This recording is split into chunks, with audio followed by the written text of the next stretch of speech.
अस्सलाम वालेकुम। अदराक news HD के साथ मैं हूं किरनास। शामिल करते हैं आज की अहम खबर। डडियाल से CEO अदराक न्यूज सिकंदरुर रहमान राजा की रिपोर्ट के मुताबिक डडियाल में अवामी कब्रिस्तान और पार्क की संग बुनियाद वज़ीर हुकूमत चौधरी अजहर सादिक ने करोड़ों के मनसूबों की संग बुनियाद रख दिया।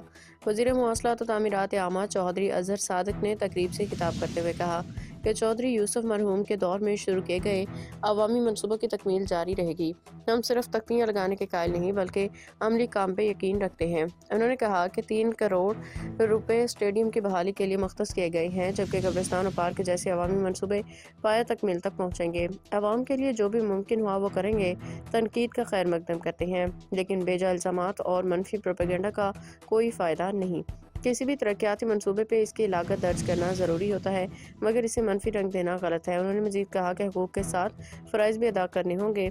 3 रुपए फ़ी यूनिट बिजली और सस्ता आटा आवाम की जीत है, लेकिन बिजली के बिल भी अदा करने चाहिए। डडियाल में अवामी कब्रिस्तान और पार्क के संग बुनियाद के पुरवकार तकरीब में मुनाकिद हुई, जिसमें वज़ीर हुकूमत चौधरी अजहर सादिक मेहमान खसूसी थे।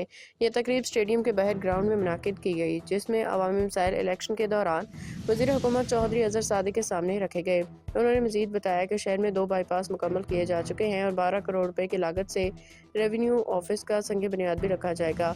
साबिक चेयरमैन बल्दिया चौधरी आफ्ताब ने कहा कि हम सियासत में अवामी खिदमत का जज्बा लेके आए थे। मज़ीद अपडेट्स के लिए देखते रहें अदराक न्यूज HD।